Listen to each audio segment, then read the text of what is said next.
जयशंकर वह दरिंदा जिसने 3 राज्यों में 30 बलात्कार, 19 मर्डर और दर्जनों लूटपाट की घटनाओं को अंजाम दिया था। लूटपाट व बलात्कार, हत्या आदि की खबरें आए दिन तो आती ही रहती है। लेकिन दोस्तों, क्या आप एक ऐसे दरिंदे के बारे में जानते हैं जिसने अकेले ही 30 से ज़्यादा महिलाओं के साथ बलात्कार किया हो, 19 से अधिक महिलाओं की हत्या कर दी हो और अनगिनत लूट की घटनाओं को अंजाम दिया हो? दोस्तों, क्या आप जानते हैं कि आखिर इतने संगीन जुर्म करने के बावजूद भी अब तक जयशंकर पुलिस की पकड़ से कैसे बचता रहा और आखिर में यह पुलिस की पकड़ में कैसे आया? आखिर इतना बड़ा क्रिमिनल गिरफ्तारी के बावजूद भी बार बार पुलिस की पकड़ से भागने में सफल कैसे हो जाता था? कई राज्यों की पुलिस की सालों तक नींद हराम करने वाला एक क्रिमिनल अब किस हालात में है, यह जानना और भी दिलचस्प है, क्योंकि इतने जुर्म के बावजूद देश का कानून उसे मौत की सज़ा नहीं दे पाया था। तो चलिए बताते हैं ऐसे हैवान की पूरी कहानी जिसकी दरिंदगी और हैवानियत भरे कारनामे सुनकर आपकी रूह कांप जाएगी। लेकिन दोस्तों, कहानी में आगे बढ़ने से पहले आपसे एक रिक्वेस्ट है कि जल्दी से हमारे चैनल को सब्सक्राइब कर लीजिए। साथ ही हमारे सभी लेटेस्ट वीडियो की जानकारी तुरंत पाते रहने के लिए बेल आइकन दबाकर नोटिफिकेशन ज़रूर ऑन कर लें और वीडियो को एक लाइक ज़रूर से करें। तो चलिए फाइनली कहानी को शुरू करते हैं। एम जयशंकर हमारी इस कहानी का मुख्य किरदार है। दुनिया इसे साइको शंकर के नाम से भी जानती है। एम जयशंकर का जन्म 1977 को तमिलनाडु के सलेम जिले के कनियपत्ती गांव में हुआ था। जयशंकर के पिता का नाम मारीमुथु था। घर में बेटे के जन्म के बाद मारीमुथु ने दुनिया के बाकी पिता की तरह ही खुशियां मनाई थी और वह भी यही उम्मीद कर रहे थे कि बुढ़ापे में यह बेटा उसकी लाठी बनेगा। लेकिन उसे कहाँ पता था कि भविष्य के गर्भ में कुछ और ही छुपा है। शुरुआती समय में लालन पालन दूसरे बच्चों की तरह ही सामान्य रूप से हुआ था और वह सामान्य बच्चों की तरह ही बड़ा हुआ था। कुछ समय तक इधर उधर काम करने के बाद वह ट्रक पर काम करने लगा। धीरे धीरे वह गाड़ी चलाना सीख गया और फिर उसने जीवन यापन के लिए ट्रक चलाना शुरू कर दिया।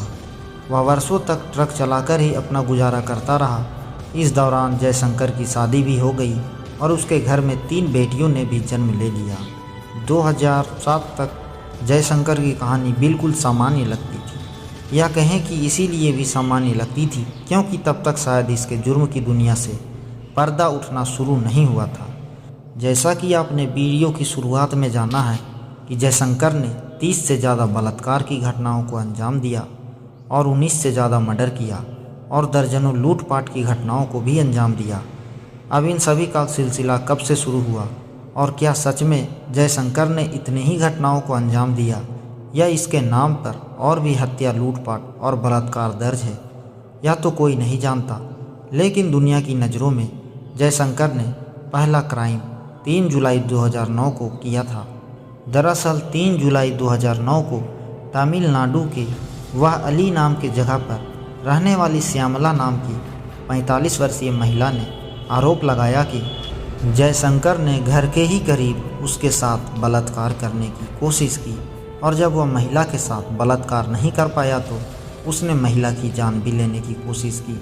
लेकिन महिला किसी तरह खुद को बचाने में कामयाब रही और उस महिला ने चिल्लाकर आसपास के लोगों को जमा कर लिया, जिससे महिला की इज्जत तो बच गई, लेकिन मौका मिलते ही जयशंकर वहां से भाग निकला।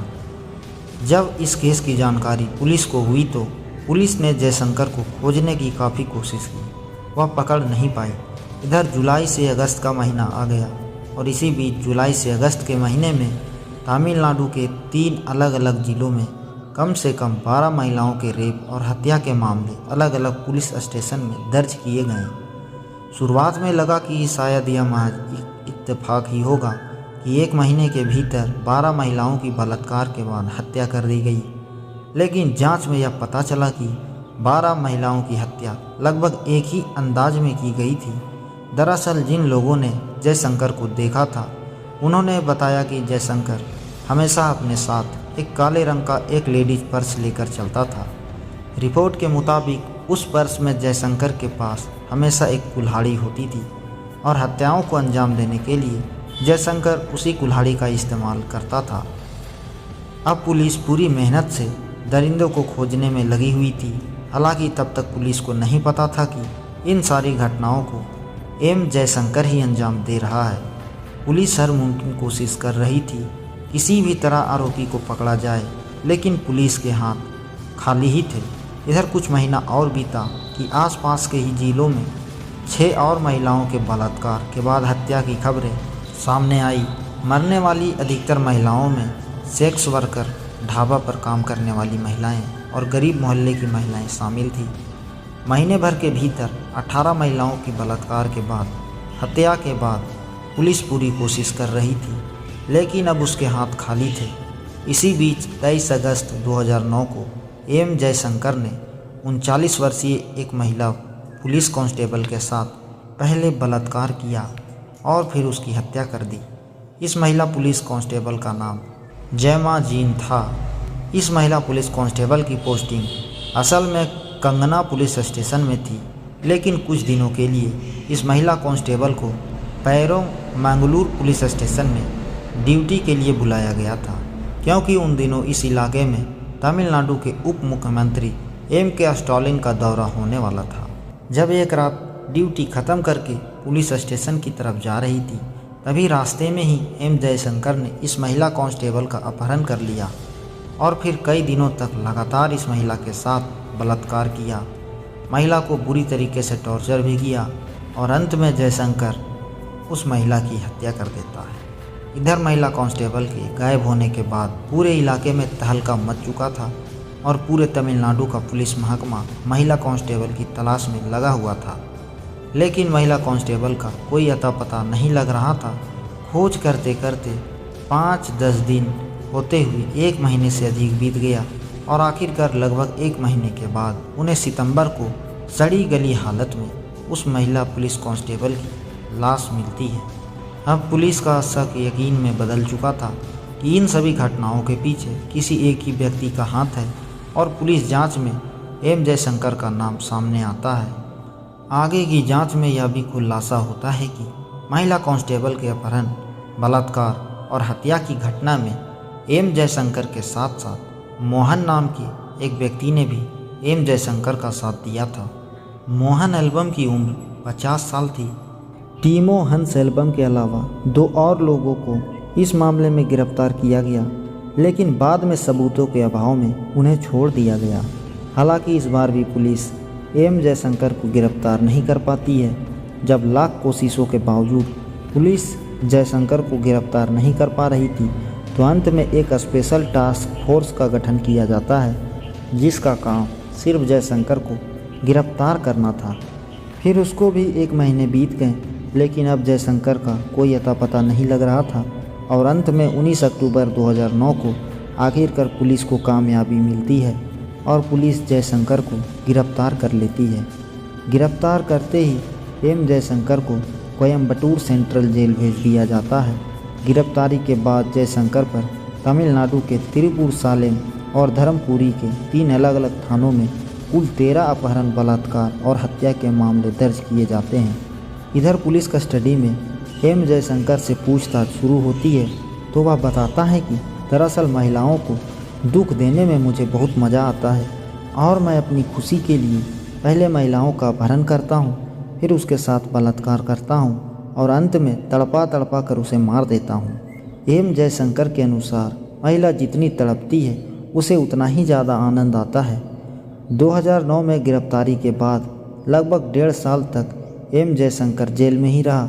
इस दौरान 17 मार्च 2011 को धर्मपुरी पुलिस उसे एक मामले की सुनवाई के लिए फास्ट ट्रैक कोर्ट ले जा रही थी।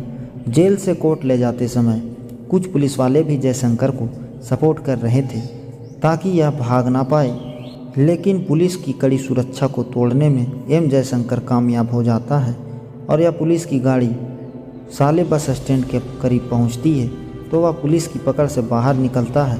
जब जयशंकर को जेल से कोर्ट की तरफ ले जाया जा रहा था तो एम जयशंकर की सुरक्षा की जिम्मेदारी यह चिन्ना स्वामी नाम के एक पुलिस कांस्टेबल पर थी।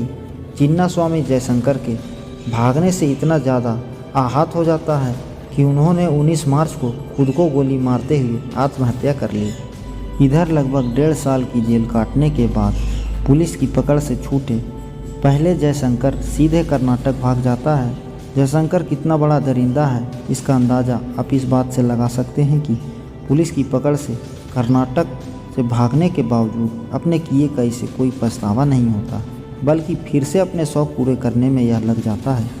रिपोर्ट के मुताबिक कर्नाटक पहुंचते ही एम जयशंकर ने कर्नाटक के बेलारी में 1 महीने के अंदर अंदर फिर से 6 अलग अलग महिलाओं का अपहरण किया, फिर उन महिलाओं के साथ बलात्कार किया और बाकी महिलाओं की तरह इन 6 महिलाओं को भी तड़पा तड़पा कर मार देता है।